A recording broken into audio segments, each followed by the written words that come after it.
Hello dear viewers, it's Andrew Lapomardo again, and today we are going to be talking about the top 30 sword and sorcery films of all time. The sword and sorcery genre has been a popular staple in the literary world. Fans all over the world have grown up reading some fascinating classics. However, when it comes to the movie adaptations, the success rate has not been the same. There have been some massive hits like Conan the Barbarian and Lord of the Rings trilogy, but there have also been many others that failed to set the cash boxes jingling. Some of these commercial failures later went on to be regarded as cult classics, and people started appreciating them many years after their release. Overall, it has to be said that the genre has often been overlooked for more glamorous sci-fi content. But if explored properly, you will find some jewels in this genre. Broadly speaking, the sword and sorcery genre is a subgenre of fantasy, and you have some key elements that make them stand out. For instance, you would have brave sword-wielding warriors, elements of magic, supernatural entities, and, often, a fight between good and evil.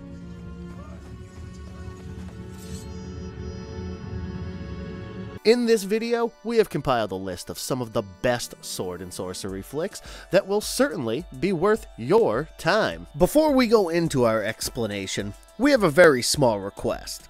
If you like our content, please support us by subscribing to our channel. This is a small click for you, but for us, it means a lot. Thank you. Let's begin.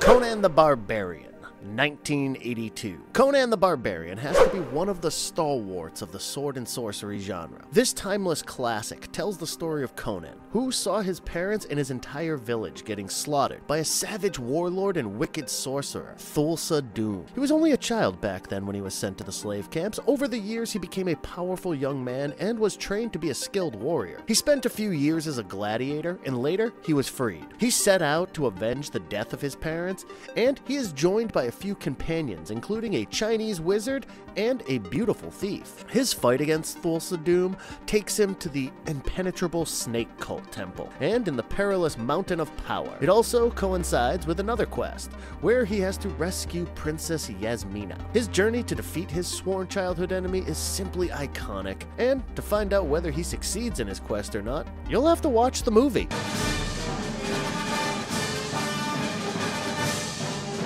The ideal word that we have for this movie is that it is a philosophical epic. Even in the middle of some jaw-dropping fight scenes, the emotional undertone is obvious. For instance, the character of Conan is shaped by hardship and trauma.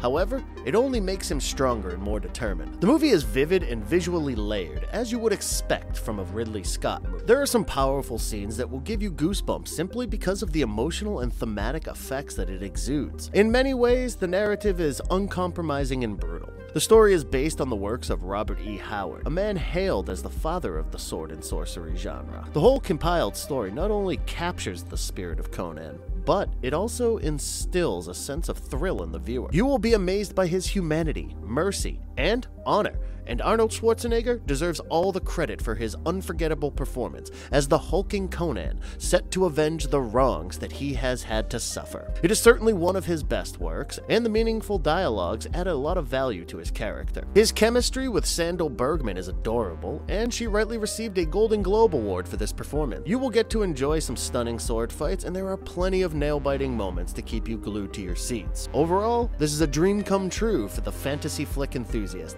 and you must experience this if you haven't already. Excalibur, but me! Excalibur, 1981. As you can understand from the title, the movie follows the mythical stories of King Arthur and the magical sword Excalibur. It was handed to the mighty ruler Uther Pendragon by a powerful wizard Merlin.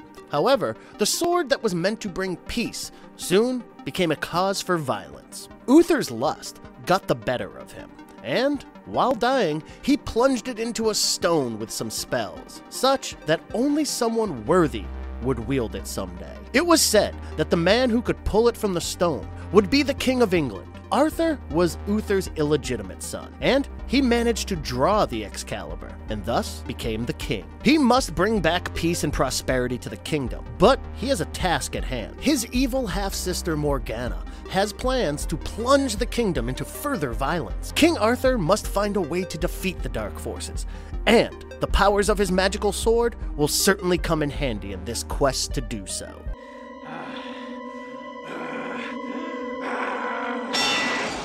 It is safe to say that this is one of the finest theatrical retellings of the Arthurian legend, and we say this because of the imagery and the dedication to the original lore. The movie is visually appealing, especially because it portrays the perfect set for the Middle Ages. Everything from the castles to the wilderness has a dreamy feeling that allows the viewer to become part of the surrounding. It might be far from reality, but the sets and the costumes are too good for anyone to notice and bother about the unrealistic setting. The story might be familiar, but the way the events unfold is unique, and the director, John Boorman, deserves a round of applause for this effort. Some people did have a problem with him for making the story a bit more raunchy and violent, but we beg to differ. The narrative has the perfect blend of drama, magic, and adventure, and fans of the genre couldn't have asked for anything better. The cast pulls off a decent performance, with the likes of Nigel Terry and Helen Mirren have certainly impressed the audiences in their respective roles. If you want to enjoy an earthy, gritty storytelling about the Arthurian epic, we strongly recommend that you try out this one.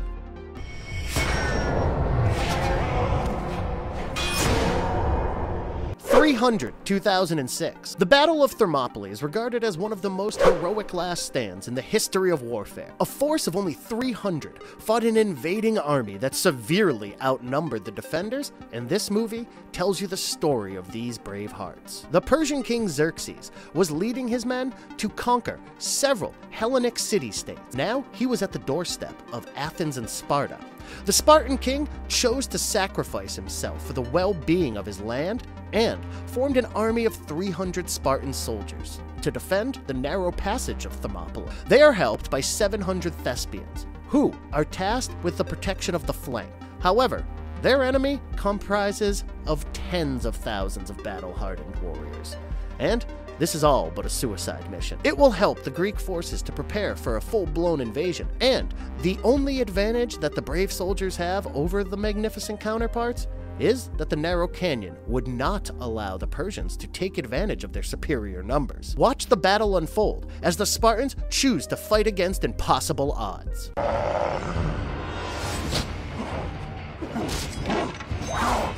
We were drawn to this movie right from the time we saw the teaser. It is needless to say that we weren't disappointed because the film is an absolute showstopper. The whole narrative is about an epic fight scene, but the plot has been carefully woven around it. What mesmerized us the most were the visuals, the camera work that made the colors and every little detail come alive. The unique editing is the icing on the cake, and we also loved the slow motion shots throughout the battle. The movie comes with its share of violence. Be warned that you will see some slow motion decapitated heads and terrible wounds. But what do you expect from a war movie premised in 480 BC? The director was a young Zack Snyder, who worked his magic around a stupendous narrative. The war scenes are brilliantly done, and there are heart-stopping moments that will give you the chills. There are people who complain about historical inaccuracies, but for us, the criticism doesn't stand ground against such an entertainer. Gerard Butler does a mighty fine job leading his men into battle,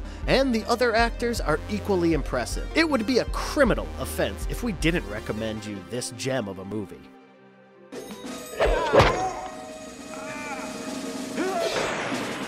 Fire and Ice, 1983.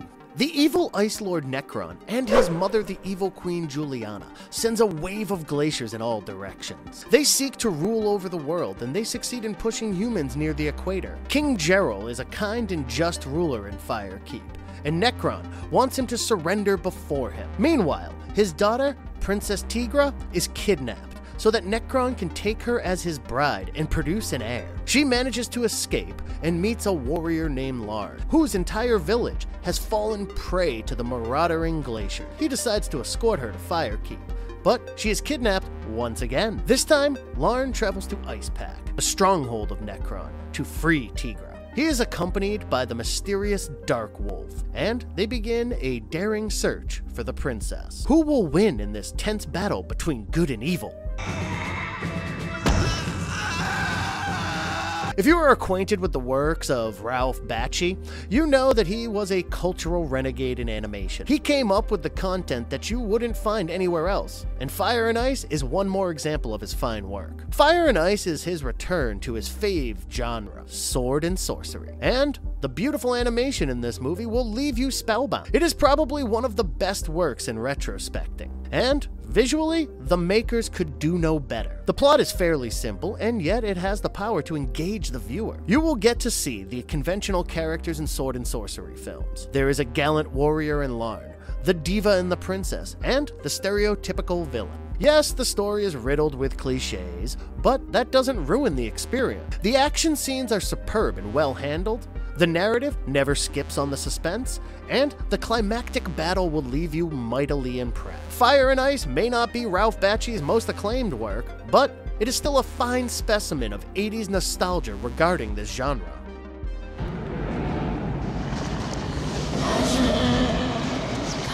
Kull the Conqueror, 1997. Kull is a barbarian, but he suddenly finds himself in a position of power. After defeating the king of Valusia in combat, he gets the crown and becomes a king. However, the direct heir of the slain king, Prince Deucalion, and General Taligaro are in no mood to give up and submit to Kull. They plan a conspiracy to overthrow him, and for that, they resurrect an old witch queen named Akivasha. Once Akivasha is restored back to life, the tables turn once again. She has no intention of following orders, and instead, she wants to bring back her own demonic lords to rule over the kingdom. As the consequences to their plan turn horrible, there is only one thing that can defeat the evil witch: the breath of the god Valka. What is the final fate of the kingdom of Valusia? All slaves of Valusia are now free. The enjoyable fantasy flick is not meant to be taken seriously. Everyone from the director to the guy dishing out constant heavy metal guitar solos is aware of the cheesy nature of the narrative. As long as you are in to have some fun, this can prove to be a thorough entertainer. Much of the story is actually derived from the Conan tales, and it was initially supposed to be the Conan the Conqueror featuring Arnold Schwarzenegger. When he refused the offer, the makers decided to go with Robert E. Howard's other barbarian hero.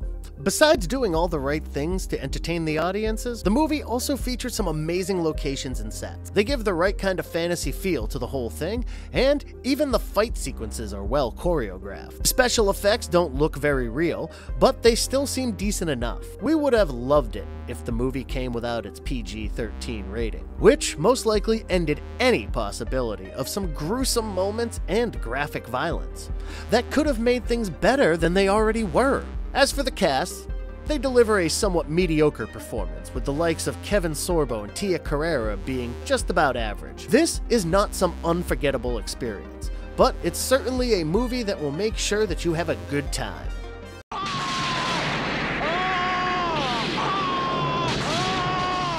Highlander, 1986. It all starts in the Highlands of Scotland in the year 1518. Connor MacLeod is an immortal, and he survives even after being fatally wounded in battle. However, this leads his clan members to believe that he has struck a deal with the devil, and they expel him. In the course of his journey, he comes across a man named Ramirez. He teaches Connor how to be a skilled swordsman, and tells Connor that an immortal dies only when he is beheaded. When an immortal beheads another immortal, he absorbs the powers of the falling immortal. It is a violent contest, where the final surviving immortal will get the ultimate prize: the ability to know everything. Connor's arch-rival is a barbarian named Kurgan, who wants the power for himself. He even kills Ramirez and chases Connor across time all the way to New York City in 1985. It is here that the final fight will take place, and there can only be one winner.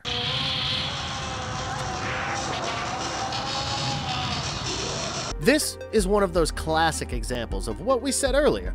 An amazing sword and sorcery flick that became a cult classic with time. From sequels to a TV series, it had a wide fan base. But the initial box office performance was rather miserable. The casting is absolutely spot on, and every character has been portrayed perfectly. With the likes of Sean Connery, Clancy Brown, and Christopher Lambert, you would expect nothing less.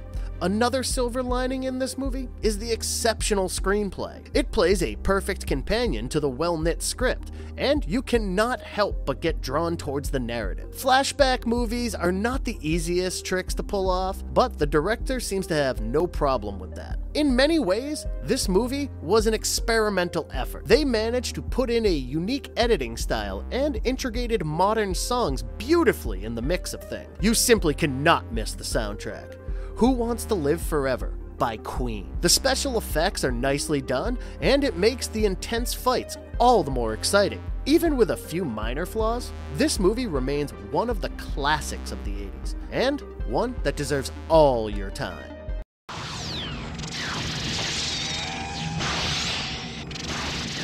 Krull, 1983. The planet Krull is attacked by an omnipotent monster, the Beast, and its unstoppable army, the Slayers. Seeing the imminent threat to the planet due to this sudden invasion, two hostile kingdoms decide to form an alliance to fight the common enemy. Prince Colwyn and Princess Lisa from two kingdoms form a matrimonial alliance to bind the two kingdoms together. However, tragedy strikes during the wedding as the Slayers attack and kidnap Lisa. Prince Colwyn is joined by a few unlikely companions, and together, they plan a daring rescue mission. The Beast resides in the Black Fortress that has no fixed location, and Prince Colwyn has one powerful weapon to fight the monster: a disc with 5 blades. Will the tyranny of the Beast be crushed by the brave prince and his fellow warriors? The 80s were certainly a golden era for fantasy and sword and sorcery flicks, and this one is a curious addition to the list. The story mixes elements of science fiction with fantasy, and we are not complaining about the end result. In a simple good versus evil plotline, there are some iconic characters that make watching the movie interesting. The narrative feels familiar, but do not mistake it for being non-original. The fast-paced events keep boredom away, and the effects that might seem outdated today felt perfect back then. The fight scenes were very innovative, because seldom did we see people with swords and spears fighting alien soldiers wielding laser guns. The arsenal was unique, and we cannot tell you enough about the 5-bladed throwing star. There are some cheesy moments, and it would be silly not to expect a few in such a movie. The director Peter Yates mixed bits of humor amidst all the action, and it adds diversity to the narrative. As for the actors, Ken Marshall is gallant as the protagonist, and he has a potent cast for company. It is one of the most expensive productions of those times, and the outcome is bound to satisfy you for sure.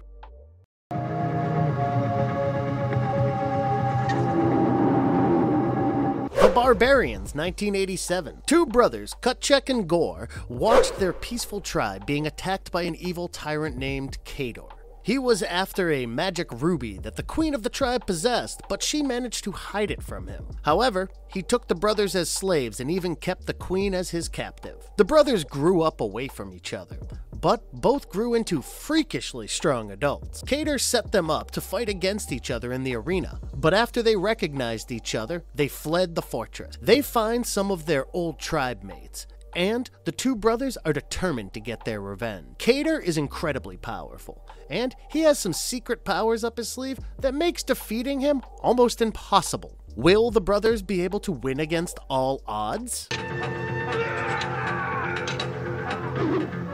Sometimes the simplest of plots can give you the finest result. The Barbarians doesn't try too hard to complicate things, and it still manages to deliver the perfect setting for a sword and sorcery flick. From muscular barbarian warriors to alluring women, the movie had it all, and the big bad monsters only added to the fun. The Italian director, Ruggero Deodato, is known for the cult horror Cannibal Holocaust, and he doesn't try to keep things tame for long. there is a decent amount of blood and death that will please the gorehounds, and a few topless scenes never hurt anyone. This movie is on the verge of being called an exploitation flick, and the last thing you should expect out of this one is classy stuff. It mostly fluctuates between childish fun and adult themes, and the campy moments are quite enjoyable. The special effects are not great, but they add to the cheesy ambiance created throughout the narrative.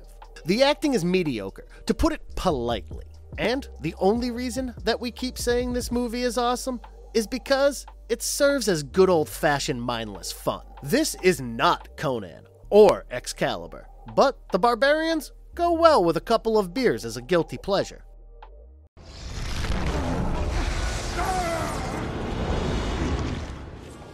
The Lord of the Rings Trilogy, 2001 to 2003. Here comes the unspoken king of the genre, one of the finest movie series that you will ever come across. This trilogy is based upon the iconic bestseller by J.R.R. Tolkien, and Peter Jackson dons the director's hat. The movie is premised in the fictional world of Middle-earth, and it traces the journey of a hobbit, Frodo Baggins, as they try to destroy the ring, so that its maker, the Dark Lord Sauron, is destroyed as a result. While Frodo continues in his mission with his loyal companion Sam, there are others who fight to stop the forces of Sauron from wreaking havoc on the free people of Middle-earth. The goal is to distract Sauron and emerge victorious in the War of the Ring.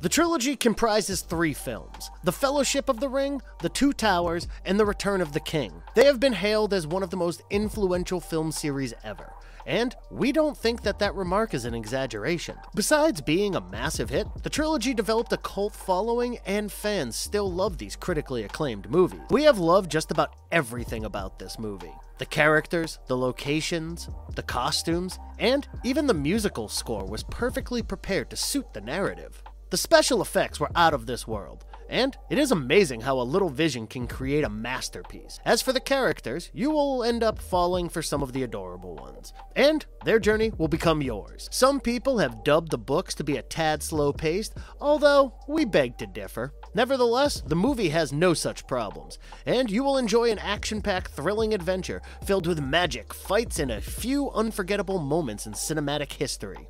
There aren't enough words to express the legacy of this fascinating trilogy, and you simply have to go and check it out for yourself.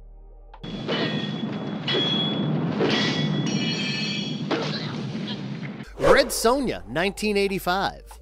The titular character, Red Sonja, is a young woman whose entire family is killed by the tyrant queen Gedrin. Gedrin wants all the powers in the world, and Sonja's family included the keepers of a powerful talisman. After killing them, the evil queen uses the power of the talisman to raid the city of Halblok. Red Sonja is also a keeper of the talisman and sets out with her powerful magic sword to put an end to Gedrin's evil ways. She is joined by the talisman's master, Kalidor, and later they are joined by a young prince named Tarn and his guard, Falcon. Trouble starts brewing when Sonja falls in love in the course of the journey. However, there's a catch here. Sonja cannot give herself to another man because that would end her powers. Can she finally defeat the evil queen who has strengthened herself even further? It doesn't take much to make an enjoyable movie, does it? You put in a fantasy adventure with a spectacularly hot leading lady, and fans are bound to love the show. Red Sonja does exactly that.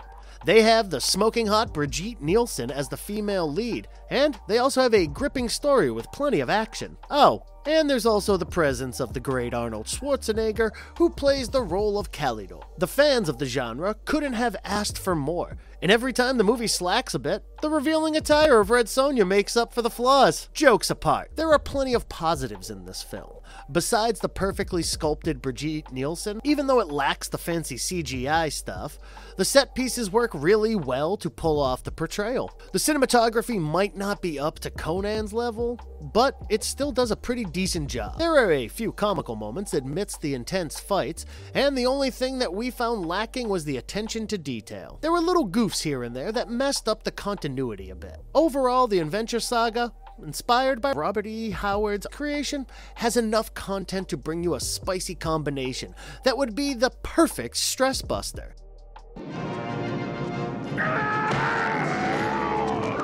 The Beastmaster, 1982. Mayax is a twisted cult leader, and he has his eye on the throne of King Zed. After being banished by the king, he continues his conspiracy to make sure that he finishes off the heir to the throne. He sends 3 of his witches to steal the king's newborn son, and just as he is about to be killed in the woods, a hunter saves him. He names the boy Dar, and this boy has some magical powers. He can communicate with animals, and after Mayax strikes again by attacking his peaceful new residents, Dar decides to return the favor to Mayax. He and his animal allies will now get the chance to avenge his family and his foster father by defeating the evil cult leader once and for all.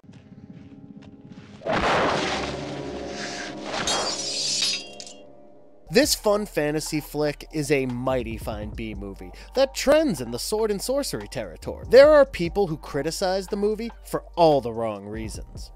But the matter of fact is, the film is unbelievably entertaining. The concept is not original, but the presentation certainly is. The idea to introduce multiple animals with the hero besides the usual allies is quite smart, and we loved watching the horses, tiger, eagle, and doves in action. The makers also managed to make the tiger attacks look very convincing, and given the meager budget for the film, it is a commendable effort. The narrative has an infectious sense of humor, and the overall energy makes it a pleasant experience. Mark Singer looks the part as the Beastmaster, and his love interest has been played by the dreamy Tanya Robert. The Beastmaster has some killer action scenes, and we particularly love the one involving the glaive that Dar throws, and it retreats like a boomerang. This is one of those movies that commanded a cult following after its release, and there have been sequels that follow. If you are tired after a long day, and you are looking for action,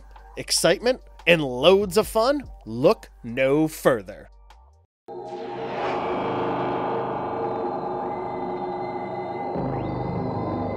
Deathstalker, 1983. Deathstalker is a barbarian warrior who fights and lives for himself until one day an old witch hands him a mission critical to mankind. He has to find and unite the 3 powers of creation: an amulet, a chalice, and a sword. An evil king and sorcerer of the dark powers, Munkar, has plans of using the same for their own nefarious purposes. Meanwhile, Deathstalker learns some unexpected secrets about his family, and it ends up adding more purpose to his mission. He obtains the sword and then heads to the mega tournament that has been organized to determine the strongest of all warriors. He must win it first, before he can take down Munkar. Will the heartless barbarian be able to fight for the sake of humankind and defeat the powers of darkness?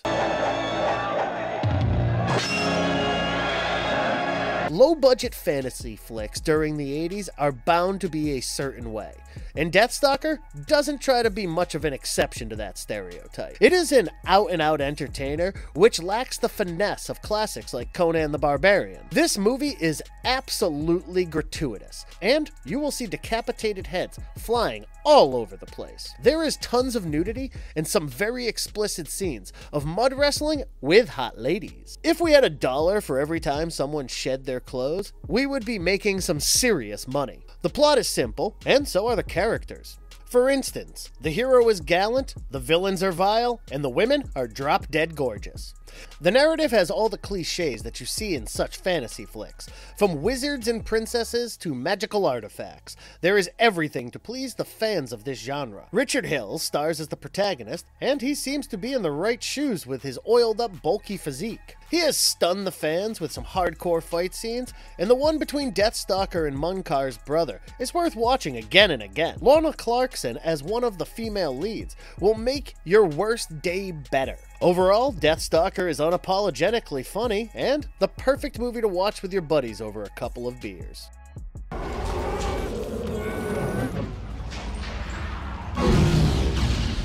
Willow, 1988. Sears has foretold that the evil sorceress, Queen Bavmorda's downfall, will be brought about by a girl named Alora Dannon. However, the queen tried to track the baby down before she could grow up and cause her any harm. A young farmer named Willow decides to raise this baby after she is found in the river. But soon, vicious attacks are carried out in their village.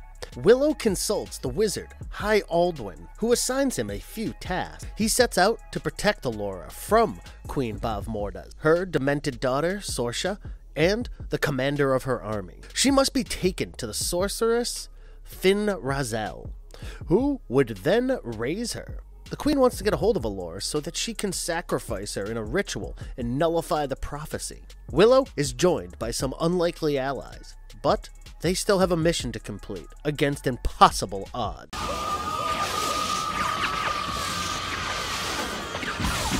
You know a movie is good when it manages to cheer you up, even after almost 33 years. Willow is a hidden gem that was commercially unsuccessful largely, because of the attitude that it was just a mindless entertainer. Firstly, the notion is terribly wrong. With some help from the legendary George Lucas, Ron Howard directs this film perfectly. They are supported by a talented cast comprising of Warwick Davis as Willow, and the likes of Joanne Whalley, Val Kilmer, and Jean Marsh. Some people have issues with the glaring similarities with Star Wars, but we feel that Willow never loses its originality for once despite such similarities. The formulaic plot works well because the movie never tries to pretend to be some Oscar-worthy classic. There is plenty of humor and some adorable moments to make you emotional. If we must pick a flaw, it would be that the subplot becomes more interesting than the main storyline after a point. However, that doesn't dent the brilliance of the narrative at any point. Willow is made for the adventurer inside all of us,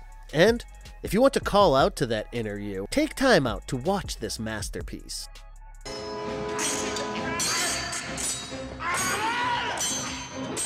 The Sword and the Sorcerer, 1982. Titus Cromwell was a murderous king with an insatiable lust for power.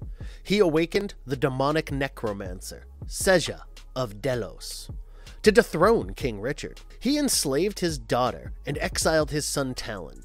Since then, many years have passed. Talon has grown up to be a fierce warrior and a dreaded mercenary. Initially, he is hired to help a princess end the oppression of a tyrant ruler and an evil sorcerer. It doesn't take him long to rediscover his royal heritage and his past. He wields a majestic three-bladed sword, and he returns with revenge in mind. However, he has no idea that the evil sorcerer is still alive and preparing for their final showdown. Will the return of the Lost Prince mark an end for the dark forces?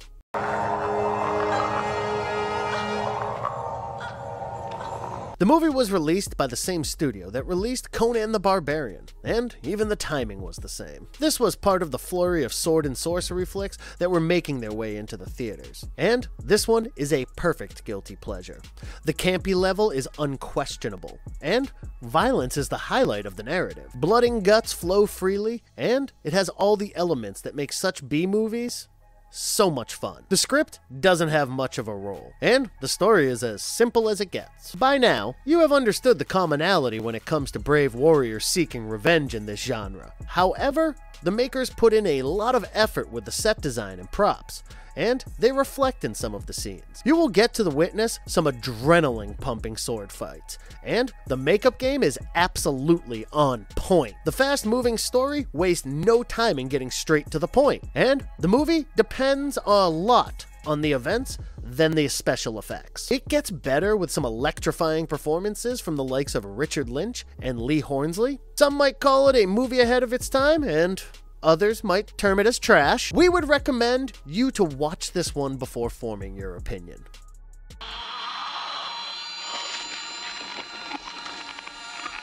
Clash of the Titans, 1981. Perseus is the son of Zeus, the king of the gods. However, when he was an infant, King Acrisius of Argos sent him to die in the open seas along with his mother. Zeus came to the rescue, and Perseus escaped his cruel fate. With time, he grows up to be a brave young man, and he wins the hand of Princess Andromeda after he solves an almost impossible puzzle. The princess was initially supposed to marry Calibos, a hideous, monstrous son of the sea goddess Thetis. Like any protective mother concerned with her child's happiness, Thetis is not happy with the union. Perseus incurs the wrath of Thetis, and as he tries to rescue the cursed princess, he finds himself fighting powerful enemies. Luckily for him, he has the power of the gods for support, because Zeus is helping him throughout his quest. Can he finally fulfill his destiny?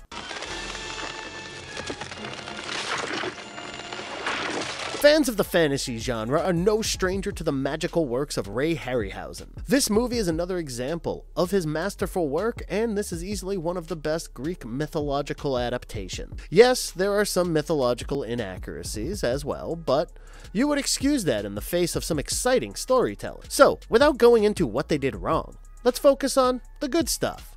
One of the best things about this film is the imaginative narrative, and some spectacular monsters. Medusa, in particular, looks outstanding, and we doubt if makers could pull it off today, even with all the special effects available. Perseus's adventures will keep you on the edge of your seat, and he has some epic fight scenes. We loved the scene where he takes on Medusa in the final encounter. There are some other magical moments that the fans of Greek mythology will appreciate, such as Perseus befriending Pegasus. Acting performances are not the best features of this movie, but luckily that doesn't get noticed too much.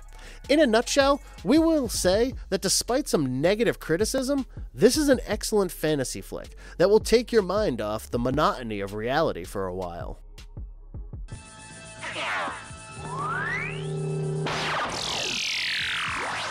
Conquest, 1983. The story is loosely based on the Hercules mythos, and it traces a hero's journey, as Ilias sets off on a quest with a magic bow as his weapon. In the course of his travels, he comes across a mysterious region where small tribes are being threatened by werewolf-like beasts. These creatures are actually minions of Okron, the evil sorceress queen, who had a vision of someone with a magic bow attacking her.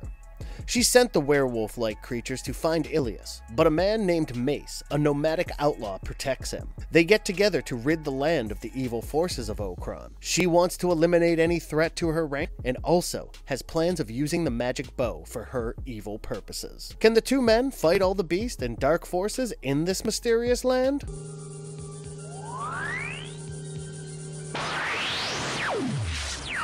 Italian filmmaker Lucio Fulci is known for his splatter flicks, but this one is slightly different from his comfort zone. He cooked up a fairy tale for adults, and we are mightily impressed. The thing that struck us the most is that the movie doesn't try to be a Conan ripoff. In fact, the moment you see a scantily clad sorceress copulating with her python companion, you know that there is going to be weirder stuff that will follow suit. The R-rated style of filming the entire narrative leaves you with some graphic violence and the occasional nudity. It is not meant for the squeamish because gory moments are plentiful. The story is rather simple, but it has been pulled off well enough to make things enjoyable for the audience. In the action scenes, you will notice a frantic choreographing that Lucio Fulci is known for. He also creates a dreamy ambience that bodes well for such a fairy tale. The werewolf-like creatures had interesting costumes and math, and you cannot really question the production values of the movie, taking into account the low budget. In such B-movies, the acting and dubbing are often questionable,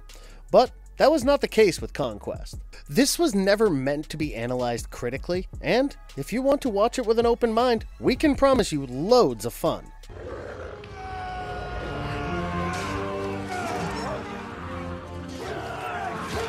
The Hobbit Trilogy, 2012. J.R.R. Tolkien is a huge name in the world of fantasy literature, and he is known for creating classics like The Lord of the Rings. The Hobbit is another one of his immortal creations that has been adapted into a trilogy. Even the director is the same, and this film series has also been directed by Peter Jackson. The simple plot follows the tutorial hobbit, Bilbo Baggins, who wants to win over the treasure, guarded by Smaug the dragon. However, the quest takes him along uncharted territories and dangerous terrain. Some parts of the plot are helped by appendices in The Return of the King, and the story gives you more clarity on the Lord of the Rings trilogy.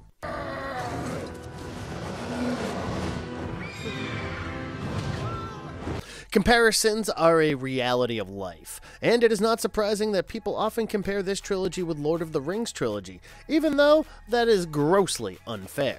The Hobbit certainly doesn't match up to the greatness of the Lord of the Rings, but is still a visual feast that you do not want to give up on. The second film in the series, The Desolation of Smaug, corrects the things that went wrong in the first. The narrative takes you straight into hardcore action, and because of the lighthearted source material, you will be treated with plenty of laughs. The full credit for this goes to the talented actors, mainly Martin Freeman and Ian McKellen, who played two of the most important roles of Bilbo and Gandalf. The final movie, The Battle of the Five Armies, is the one that gets the most criticism. One thing that pissed off the fans about this franchise was their use of badly done CGI. The battle scenes look so computer generated that it feels like you are watching someone play a game.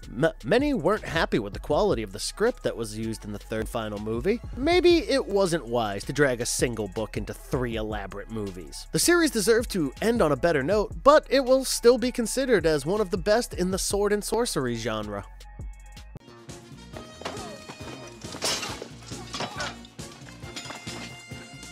Lady Hawke, 1985. Philippe is a petty thief, but somehow he manages to escape from the dungeons of Aquila. He is almost captured when he gets some unexpected help from a mysterious knight, Captain Etienne Navarre. The captain befriends the thief and reveals the unfortunate turn of events that changed his life. He ran off with Lady Isabeau, a woman that the bishop lusted for, and for this act, the bishop's men are always on the lookout for him. Besides being on the run, he has another trouble to deal with. Due to a curse by the bishop, he turns into a wolf during the night, and Isabeau turns into a hawk during the day. Now, Navarre plans to get back into the city with the help of Philippe, and somehow assassinate the heavily guarded bishop.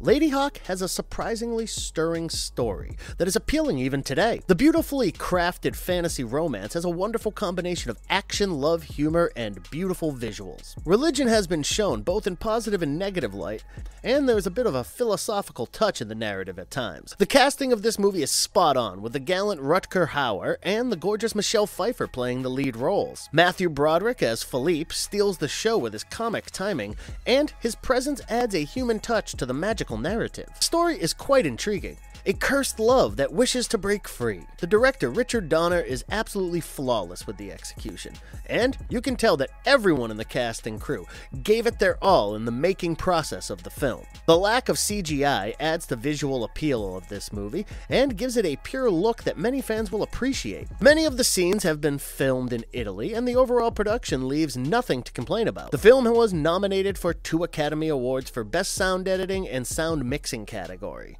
and it deserved all the appreciation that came its way. The delicate fairy tale for adults has aged beautifully, and it will be a movie that you won't forget in a long time.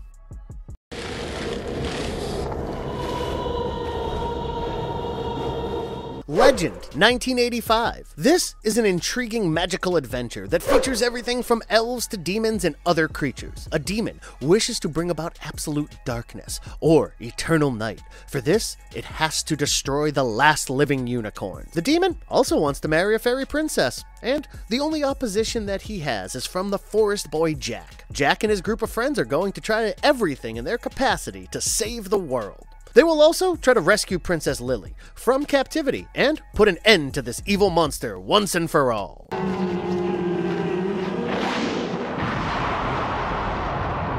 There is a director's cut of this movie that was released in 2002, and we would advise all of you to get your hands on that. This is because the theatrical release was met with some abrupt editing, and the makers wanted to market it as a children's movie.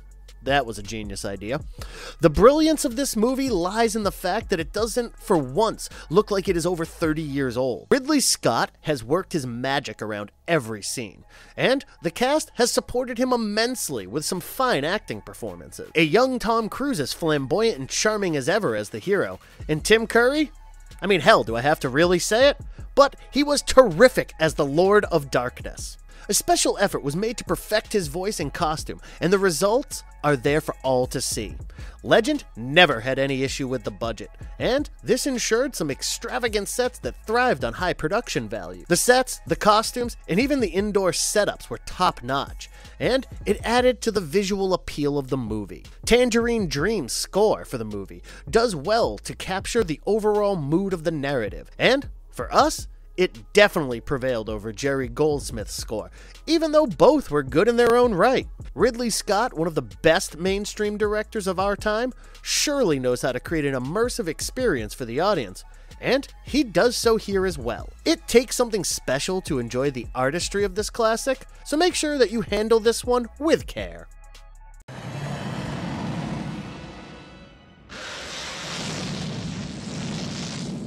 Dragon Slayer, 1981. Your land is a kingdom in the 6th century post-Roman era, and it is being threatened by a vicious 400-year-old dragon. In order to keep the dragon from destroying his kingdom, the king offers it sacrifices of virgin girls every year. The next one in line to be sacrificed is the princess herself, and a brave young wizard apprentice takes the help of an old sorcerer to end the reign of terror.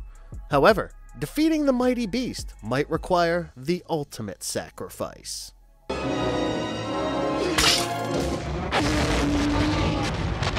Sword and sorcery fans are usually skeptical when Disney is associated with the movies. There is, after all, a long history of Disney ruining films just to cater to a younger audience.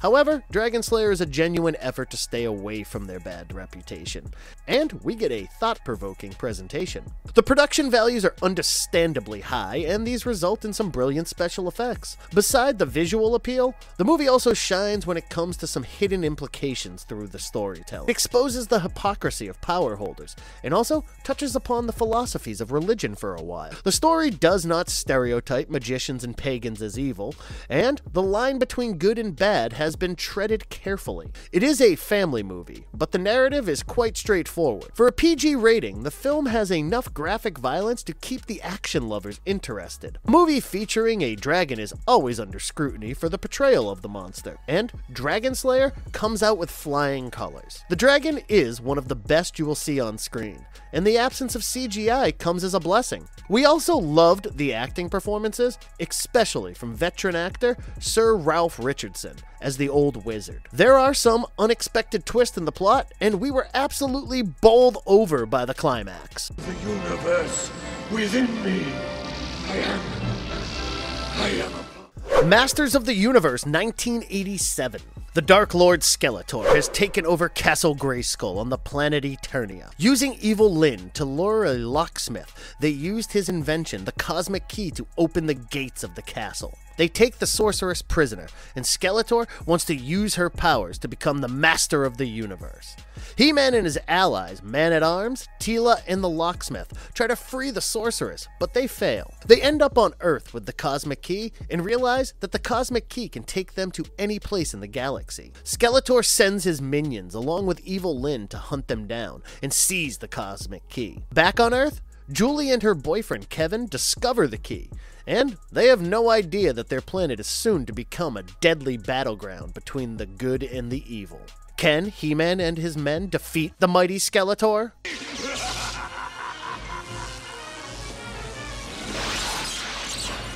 Canon Films might view this film as an epic failure, but Masters of the Universe has gathered a cult following over the years.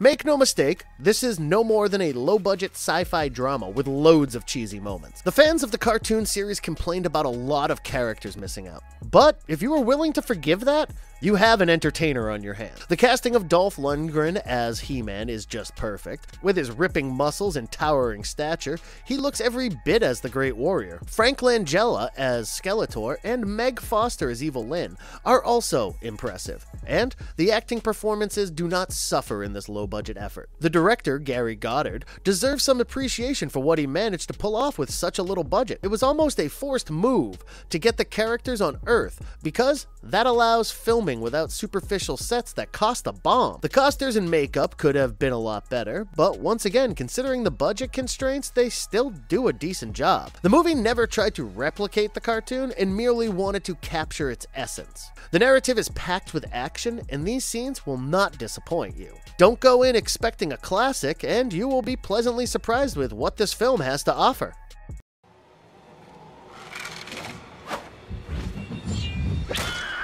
Solomon Kane, 2009. Sword and sorcery stories penned down by Robert E. Howard are a goldmine, and Solomon Kane is no exception. It tells the story of a ruthless mercenary who is tasked with taking an Ottoman city in Africa. This is where he finds out that he has lost his soul to the devil. It makes him renounce violence. He seeks a life of peace in a monastery, and wants it to be his way to redemption. However, his promises become short-lived when he witnesses the brutal killing of the family of a Puritan girl. The girl is kidnapped by an evil sorcerer, Malachi, and his cult. Witnessing such tyranny, Solomon Kane takes up arms once again. He tries to rescue the innocent girl, but will violence be the key to his atonement?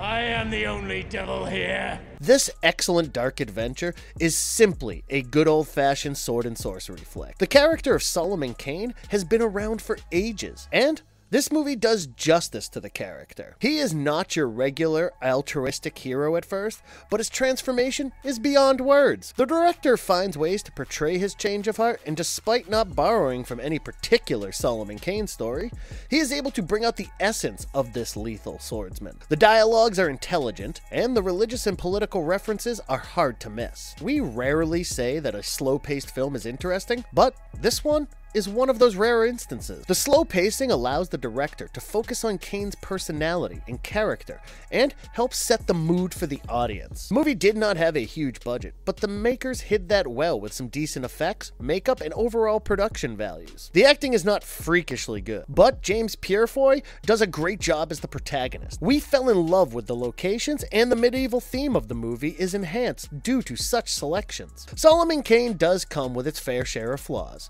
The lack of continuity in certain places hurts the movie at times, and many fans of Robert E. Howard were not impressed by the story that doesn't borrow from his works. However, we did like the story on offer, and if you are a Solomon Kane fan, this movie is a must-watch for you.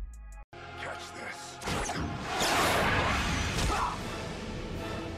The Scorpion King, 2002. The story is premised in ancient Egypt, thousands of years before the pyramids came into existence. King Memnon is an oppressive ruler, and his tyranny has brought the nomadic tribes into an alliance against him. Matthias is a brave desert warrior and a skilled assassin. He is tasked with an almost impossible mission: to assassinate Memnon and his sorceress Cassandra. Matthias soon figures out that the sorceress can be of use to him, and she starts helping him in putting an end to King Memnon. They come across a brave warrior, the Nubian king Balthazar, and he joins them on their quest. Can Matthias accomplish the impossible and become the next Scorpion King?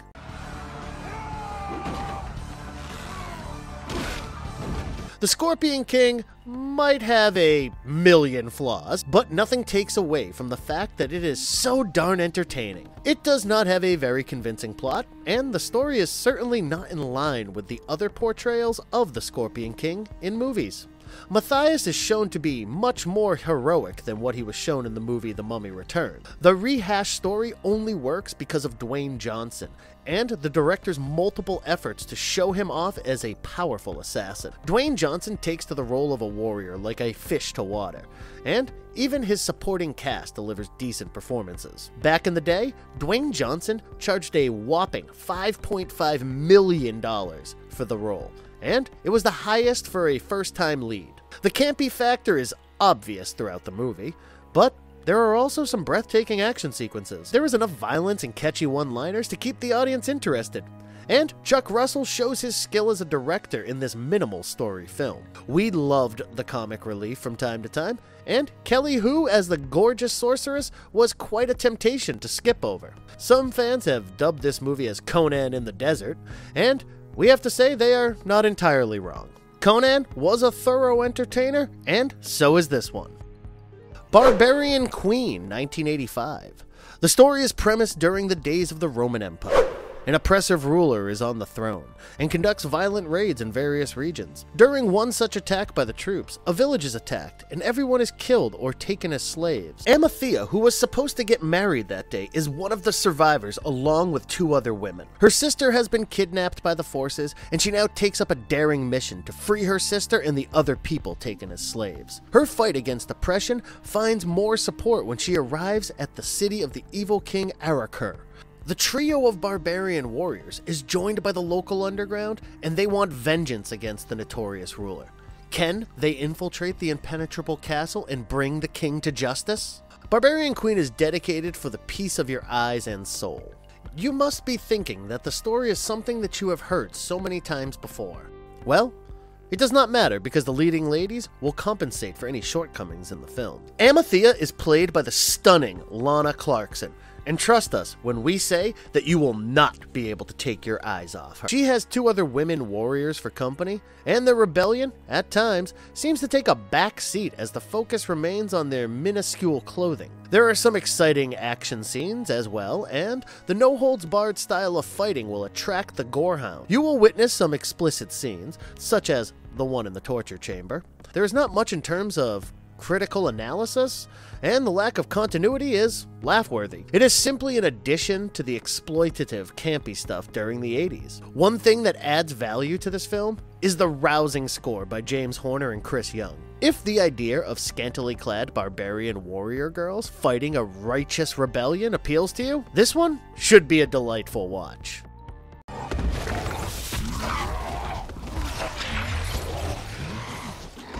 Warcraft 2016. A race of orcs find out that their land is slowly becoming uninhabitable. They move to the planet Azeroth, and the humans in this realm fight them for invading their territory. However, a group of orcs and a few humans soon figure out the real reason behind all their trouble is the corrupt leader of their race. If they can overthrow this cunning leader, there can be peace between the humans and the orcs. In the middle of tons of conspiracies, plotting, and action, they must try to stop the real evil behind this unwanted war.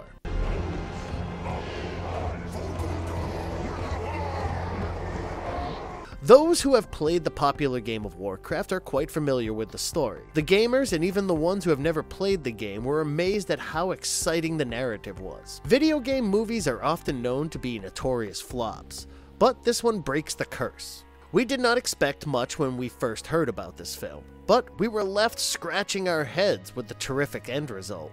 The CGI used is simply awesome, and the stunning visuals make it a pleasant watch. The orcs are the core of the plot, and they are indeed far more interesting than the human characters. The use of magic in the narrative is pretty cool, and Orgrim was an absolute badass. Another character to watch out for is the main guy, Dorotan. The Warcraft lore is extensive, and the movie is barely the tip of the iceberg. However, it has to be said that Duncan Jones has managed to control the vast storyline quite well. In terms of aesthetics, the movie tried to copy the game, and it is a successful effort for sure. We have just a few minor issues with the editing, because at times, there is no real sense of time-lapse. But this is only a minor glitch in the truly wonderful movie. You will have a wide smile on your face for the entire duration of this movie, and that is a good enough reason to go ahead and watch it.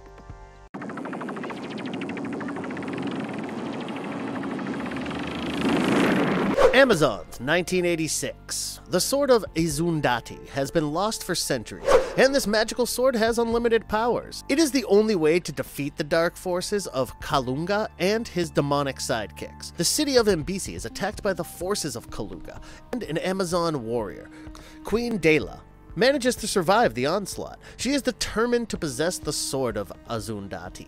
But there is a perilous road to travel to get to this magical artifact. She is accompanied by her fearless sisters, but their mission is full of treachery and betrayal. Can the brave Amazon warrior secure the only weapon to defeat Kalunga? This is the directorial venture of Alejandro Sase, who went on to make some remarkable B-movies in his career. The film is bolstered by a well-told story, and the narrative has a definite appeal for the Amazon aficionado. Even under the constraints of a meager budget, the narrative does well to put across a brave story. One thing that suffers, however, are the special effects. It looks cheap and sloppy, and even the dubbing leaves a lot to be desired. Coming to some of the positives, we were awed by some intense hand-to-hand combat.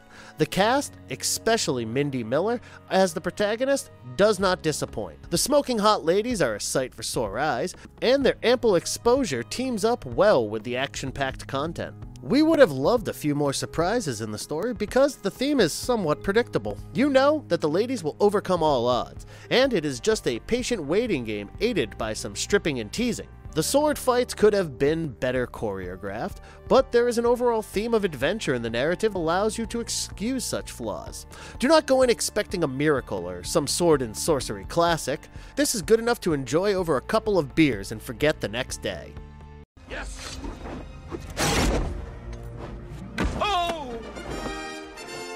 DragonHeart 1996. Historically, cinema has portrayed dragons in an evil light more often than not. DragonHeart, however, dares to be an exception because the dragon here is a useful ally. The movie tells a story of a delusional dragon slayer, Bowen.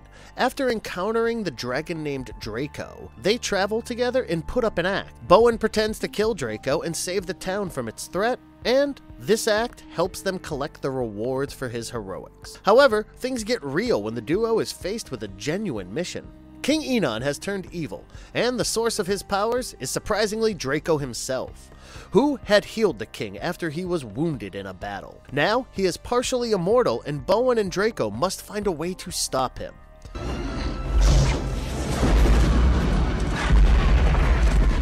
The movie is incredibly uplifting, and it is a tragedy that DragonHeart is terribly underrated. The narrative doesn't depress you with the haunting visions of the real world, and instead narrates a story of hope. The story is linear and easy to follow, and you will never realize that the movie was made almost 25 years ago. The plot revolves around a knight who loses his faith, and the adorable dragon is merely trying to help him restore his honor. They form a lovable duo, and their relationship is the highlight of this movie. There are some top-notch special effects that will please even the pickiest of fans. It was a masterstroke to pick Sean Connery and Dennis Quaid as the dragon and the knight, and they work their magic throughout the movie. The storytelling is enhanced by some soulful music, and the soundtrack perfectly catches emotions. Draco was a gorgeous creature, and to make him sound like Sean Connery was the icing on the cake. The ending is rather tragic, and do not be surprised if you find yourself teary-eyed by the conclusion. One thing that the movie lacks is a decent villain, but it is still a must-watch by all means.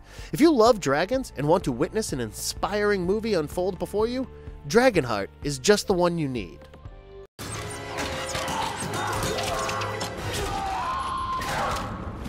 Jack the Giant Slayer, 2013.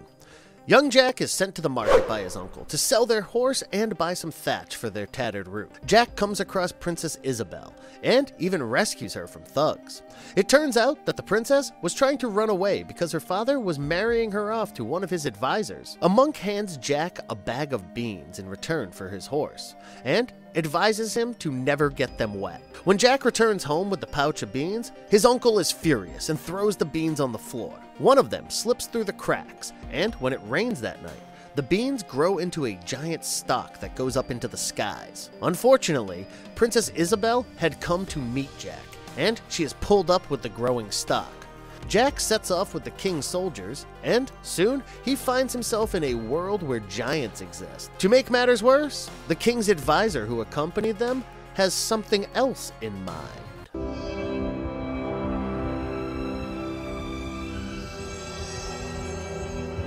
Hollywood's reimagining of fairy tales is not always perfect, but this film is a decent effort. It is not easy to take a children's bedtime story and make it into a movie, but the makers succeeded. The narrative has a lighthearted approach throughout the film, and people expecting something on the lines of Hansel and Gretel witch hunters will be disappointed. The script is well written, and there are some witty and humorous bits that will cheer you up. We fell in love with the special effects, but it is not surprising because this is a big-budget venture. The flesh-hungry, ill-tempered giants are an interesting addition, and they look somewhat scary. This is easily one of Bryan Singer's finest works, and the cast helps him materialize his dream project. The likes of Nicholas Hoult and Stanley Tucci are very impressive in their respective roles, and they understood the theme of their characters pretty well. In short, this is a perfect family film that you can enjoy with the kids, and you will love this fine retelling of a familiar story.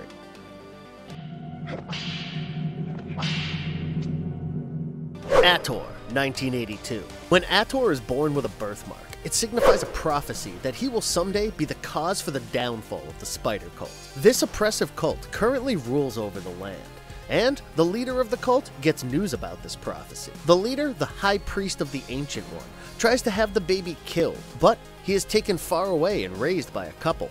Ator grows up to be a fine young man, and on his wedding day, the soldiers of the spider cult attack their village.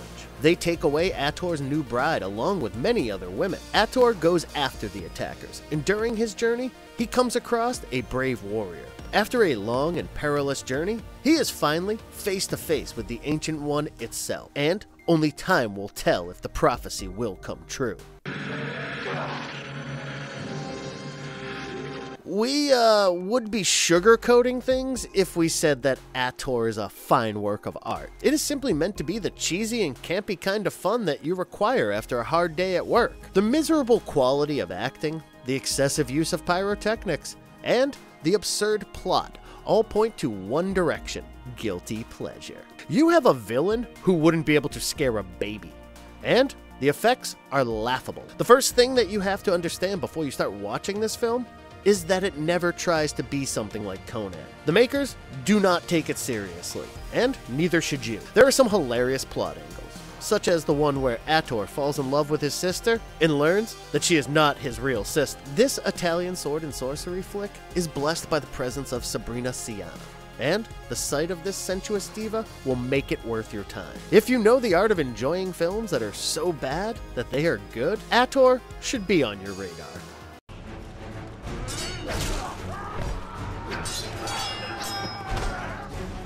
Immortals 2011. Many years after the gods won the fight against the Titans, a power-hungry evil king becomes a threat to the world. King Hyperion wants to rule over all of humanity, and he has an intimidating army that he commands. He is looking for the Epirus bow that has supposed magic powers. One who owns the bow will have the power to summon the imprisoned Titans, and if the king gets his hands on this, humanity will be threatened. Gods know about this threat, but they are not allowed to intervene in human conflict. A simple peasant named Theseus becomes their only hope, and Zeus selects him to be the savior who fights the forces of King Hyperion. He has some strange companions, including a visionary priestess, and together they are the last hope for mankind.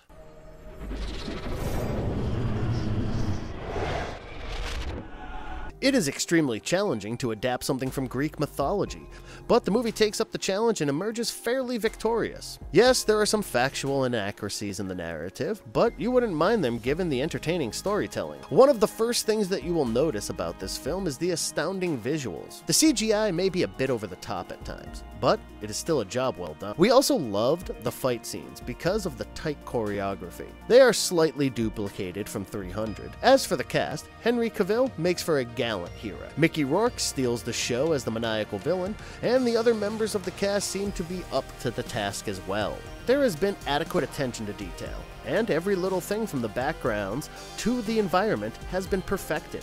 The costumes and set designs are brilliant thanks to the meaty budget, and as long as you excuse the factual errors, this is a fascinating experience. If you liked our content, don't forget to leave a like and subscribe to us if you haven't already. Have a good one and be safe. Thanks, everyone.